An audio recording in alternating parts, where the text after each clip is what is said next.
Ram Ram ji. Live weather of India में आप सभी का स्वागत है। मैं नवदीप दहिया हाजिर हूँ ताज़ा मौसम की अपडेट के साथ। 14 अक्टूबर को वर्तमान मौसम की स्थिति का विश्लेषण करेंगे, क्योंकि मानसून की विदाई के बाद उत्तर और केंद्रीय भारत में किसी भी प्रकार से बारिश की गतिविधियां दर्ज नहीं की गई हैं। अब आखिरकार पश्चिमी विक्षोभ सक्रिय हो रहे हैं और सीजन की पहली बारिश की गतिविधियां मैदानी राज्यों में देखने को मिलेंगी और पहाड़ी राज्यों पर भारी बर्फबारी होने के संकेत नजर आ रहे हैं। इस समय भी आज 14 अक्टूबर की सुबह को देखा जा सकता है कि बादल जम्मू के आसपास, हिमाचल प्रदेश, पंजाब के उत्तरी भागों में काफी सक्रिय दिखाई दे रहे हैं। अभी तक केवल ये पश्चिमी विक्षोभ का असर देखने को मिला है। साइक्लोनिक सर्कुलेशन अगले 24 घंटे में जो है पंजाब के भागों पे विकसित हो जाएगा। फिर अरब सागर से भी नमी वाली जो दक्षिण पश्चिमी हवाएं हैं, ये इस सिस्टम को काफी ज्यादा मॉइस्चर यानी नमी की मात्रा प्रदान करेंगे, जिसके बाद गरज चमक के बादल बड़े पैमाने पर विकसित होना शुरू हो जाएंगे और इसका प्रभाव ज्यादा इलाकों में पड़ना शुरू हो जाएगा। आज देर शाम से लेके अल सुबह यानी देर रात्रि के बीच 14 अक्टूबर को पंजाब के अंदरूनी भागों में, जो कि अमृतसर से शुरू होते हैं, लुधियाना तक जाते हैं, पटियाला और इवन चंडीगढ़, जो तराई वाले भाग हिमाचल प्रदेश के, इन लगते इलाकों में गरज चमक के साथ 25 से 50% हिस्सों में तेज बारिश और ओलावृष्टि की गतिविधियां दर्ज की जा सकती हैं। इसी के साथ हिमाचल प्रदेश, जम्मू के इलाकों में तो लगातार प्रभाव बना ही रहेगा और रात्रि के समय ज्यादा सक्रिय बादलों का निर्माण देखने को मिलेगा। यानी शाम के बाद जैसे ही गर्मी का समय खत्म होगा तो नए बादलों का फुटाव होना शुरू हो जाएगा और वो प्रभावित करना शुरू कर देंगे। 14 अक्टूबर को हरियाणा, पंजाब के दक्षिणी भाग, दिल्ली एनसीआर, राजस्थान और उत्तर प्रदेश में मौसम लगभग साफ ही बने रहने की संभावना है। उत्तर भारत में इन इलाकों में जो है प्रभाव आज नहीं देखने को मिलेगा, लेकिन धीमी धीमी पूर्वी हवाएं जो है देखने को मिल रही हैं, कुछ इलाकों में चलनी शुरू हो चुकी हैं। यानी कि पूर्व से भी आने वाली नमी की मात्रा इस सिस्टम को जो है स्रोत करेगी, अपने नमी की मात्रा देगी और ये सिस्टम और ज्यादा सक्रिय होना शुरू हो जाएगा। दक्षिण पश्चिमी हवाएं जैसे ही शुरू होंगी, वो सबसे बड़ा स्रोत होगा मॉइस्चर इनकर्जन का।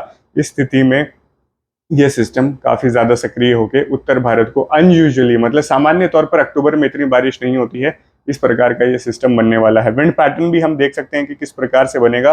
15 और 16 तारीख के आसपास जब हवाएं यहाँ पर घूम रही होंगी साइक्लोनिक सर्कुलेशन बनने के बाद, और ये आप जो नीले इलाके देख रहे हैं, ये सारे मॉइस्चर इनकर्जन हो रहा है अरेबियन सी से उत्तर भारत की तरफ, यानी राजस्थान, हरियाणा, पंजाब और सीधा जाके पहाड़ी तराइयों पर जाकर ये टकराने शुरू हो जाएंगे। तो इस प्रकार से कुछ मौसम बनता दिखाई दे रहा है। इसके बाद देख लेते हैं कि अगले 24 घंटे यानी कि 15 तारीख को किस प्रकार से मौसम की स्थिति रहेगी, क्योंकि 14 को तो बारिश का फैलाव काफी कम रहेगा, पंजाब के इलाकों तक सीमित रहने वाला है, लेकिन उसके बाद इसमें भी बढ़ोतरी देखने को मिल सकती है। जैसे कि आप यहाँ पर देख रहे हैं कि 15 तारीख को जम्मू, हिमाचल प्रदेश, उत्तराखंड, लद्दाख, कश्मीर में अच्छी बर्फबारी की गतिविधियां होने की संभावना है। कुछ इलाकों में जो निचले पहाड़ी वाले इलाके हैं, यहाँ पर अच्छी बरसात होगी। ऊपरी पहाड़ी है, वहां पर जो है अच्छी बर्फबारी की गतिविधियां देखने को मिलेंगी। 15 अक्टूबर के आसपास अगर अच्छी बर्फबारी पड़ती है तो ये सामान्य तौर पर जनरली देखा नहीं जाता है। उसके बाद पंजाब में लगभग 75 से 100% हिस्से ऐसे होंगे जो प्रभावित होंगे। कल गरज चमक के बादल विकसित होंगे, मध्यम से भारी बारिश की गतिविधियां हो सकती हैं। एक्यूमुलेशन 20 से लेकर 60 मिलीमीटर के बीच में वेरी करने वाला है और काफी बड़े इलाके प्रभावित होंगे। इस दौरान बादलों की गरज चमक देखने को मिल सकती है, ओलावृष्टि हो सकती है, बिजली गिरने जैसी गतिविधियां हो सकती है और हवा की गति भी 40 से 70 किलोमीटर प्रति घंटे की रफ्तार से देखने को मिल सकती है। हरियाणा में भी 15 तारीख से इसका प्रभाव बढ़ना शुरू हो जाएगा। राजस्थान के भी पश्चिमी और केंद्रीय भागों में ये सिस्टम सक्रिय हो जाएगा, लेकिन राजस्थान, हरियाणा, दिल्ली, पश्चिमी यूपी में जो है इसका फैलाव कल यानी 25 से 50% हिस्सों में ही रहने की संभावना है। 16 तारीख से अत्यधिक फैलाव देखने को मिलेगा, लेकिन 15 तारीख को जो है कुछ एक इलाके ही जो है प्रभावित होने वाले होंगे। 15 तारीख के बाद जैसे कि बात की गई है कि साइक्लोनिक सर्कुलेशन जैसे ही पंजाब के हिस्सों में सक्रिय हो जाएगा, उसके बाद नमी की मात्रा काफी ज्यादा आनी शुरू हो जाएगी उत्तर भारत के हिस्सों में। तो 16 तारीख से बारिश के फैलाव में और तीव्रता में और भी ज्यादा इजाफा देखने को मिल सकता है। तो उसी प्रकार से मॉडल भी दिखा रहे हैं कि जम्मू कश्मीर, हिमाचल प्रदेश, उत्तराखंड में तो बड़े पैमाने पर 100% हिस्सों तक बारिश और बर्फबारी की गतिविधियां इन इलाकों में देखने को मिलेंगी। लगातार एक्यूमुलेशन यही दिख रहा है कि 50 से 100 मिलीमीटर के बीच में हो सकता है और स्नोफॉल का भी इसी प्रकार से जो है पूर्वानुमान है। इसके बाद देखते हैं पंजाब के हिस्सों में 16 और 17 तारीख को किस प्रकार से मौसम रहेगा। तो कुल मिलाकर संपूर्ण पंजाब में बारिश होने वाली है। जो इलाके तराई वाली बेल्ट के करीब है, यानी चंडीगढ़, पटियाला, नवा शहर, लुधियाना के आसपास और ये वाले क्षेत्रों में होशियारपुर तक भी जो है देखने को मिल सकता है कि 50 से 100 मिलीमीटर के बीच में बारिश की गतिविधियां, और बाकी पंजाब के जिलों में लगभग 25 से 50%, मतलब 100% हिस्सों में बारिश होगी, लेकिन 25 से 50 mm का जो है एक्यूमुलेशन देखने को मिल सकता है। तो कुल मिलाकर पंजाब काफी ज्यादा प्रभावित होगा इस पश्चिमी विक्षोभ से।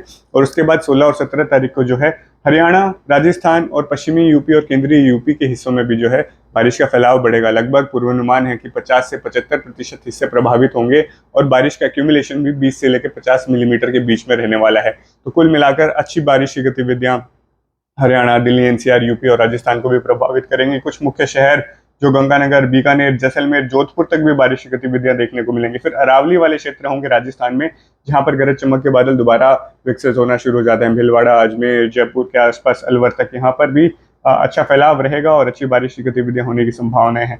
हरियाणा के उत्तरी भाग जैसे कि पंचकुला, अंबाला, यमुनानगर, करनाल, कुरुक्षेत्र, कैथल, इन इलाकों में फैलाव भी ज्यादा रहेगा। बारिश का एक्यूमुलेशन भी 30 से लेकर 50 मिलीमीटर के बीच में रहने की संभावना है। उसके बाद सिरसा, हिसार, फतेहाबाद, रोहतक, जींद, चरखी दादरी, भिवानी, नारनौल, महेंद्रगढ़, ये वाले जो क्षेत्र हैं, रेवाड़ी तक, फिर आगे बढ़ते हुए गुड़गांव, दिल्ली, एनसीआर में लगभग 75% हिस्सों में बारिश की गतिविधियां 16 और 17 तारीख को रहेंगी।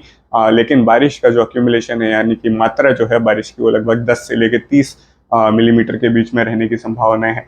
इसके बाद पश्चिमी और केंद्रीय यूपी में फैलाव कम होना शुरू हो जाएगा। पश्चिमी यूपी में फिर भी हरियाणा जितना फैलाव रह सकता है, 75% हिस्सों में बारिश की गतिविधियां जरूर हो सकती हैं 16-17 तारीख को, लेकिन बारिश का एक्यूमुलेशन फिर 10 से 30 मिलीमीटर के बीच में ही रहने की संभावनाएं हैं।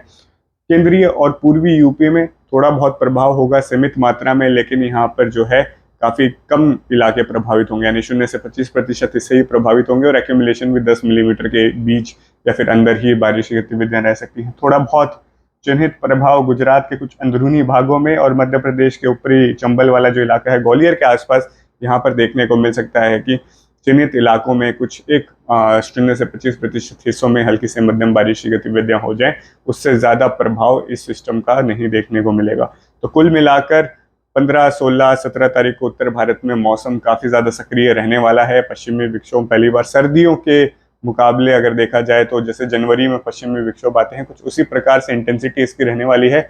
लेकिन अभी तापमान ज्यादा है, यानी कि अधिकतम तापमान 30 से लेकर 35 डिग्री सेल्सियस के बीच में चल रहे हैं। राजस्थान के कुछ हिस्सों में तो 35 डिग्री से भी अत्यधिक तापमान है, यानी कि गर्मी मौजूद है। तो इस दौरान जब भी पश्चिमी विक्षोभ आते हैं तो ओलावृष्टि की संभावनाएं बढ़ जाती हैं। इस दौरान गरज चमक के बादल भी काफी ज्यादा सशक्त बनते हैं, तेज हवाएं भी चल सकती हैं, बिजली गिरने जैसी गतिविधियां हो सकती हैं और ओले गिरने की संभावना है। जहां पर भी गरज चमक के बादल बनते हैं वहां पर ओले गिरने की संभावना 100% तक रहती है। तो इसके चलते किसानों की कुछ फसलें जो हैं खरीफ की, वो प्रभावित जरूर हो सकती हैं। कटाई आने में अभी समय है, लेकिन ये पश्चिमी विक्षोभ काफी ज्यादा सक्रिय होकर पहले ही पहुंचने लग गया है। तापमान पे भी एक नजर डाल लेते हैं कि किस प्रकार से 16 और 17 तारीख को अधिकतम तापमान दिखाई दे रहे हैं। तो क्लाउड कवर बढ़ जाएगा, बड़े पैमाने पर बादलवाही देखने को मिलेगी, तापमान एकदम से लुढ़क जाएंगे। जो अभी 35 डिग्री सेल्सियस के आसपास हैं, पंजाब के हिस्सों में, खासकर नॉर्थ और सेंट्रल पंजाब में, वो 25 डिग्री या उससे भी कम आने की संभावना है। अधिकतम तापमान की बात की जा रही है यहाँ पे 16 और 17 तारीख के, यानी कि दिन में जो है हल्की ठंड 16 और 17 तारीख को पंजाब, उत्तरी हरियाणा, चंडीगढ़ और पहाड़ी राज्यों पर देखने को मिलेगी। उसके बाद दिल्ली, एनसीआर, सेंट्रल हरियाणा, राजस्थान के उत्तरी भाग, पश्चिमी यूपी में भी जो है तापमान 30 डिग्री सेल्सियस से कम होगा और कुछ एक इलाकों में दिल्ली के आसपास 27-28 डिग्री सेल्सियस अधिकतम तापमान आने की संभावना है। तो कुल मिलाकर दिन के तापमान में काफी बड़ी गिरावट देखने को मिलेगी। जो अभी 35 डिग्री सेल्सियस के आसपास दिल्ली एनसीआर में है, वो 27-28 पर आ जाएगा।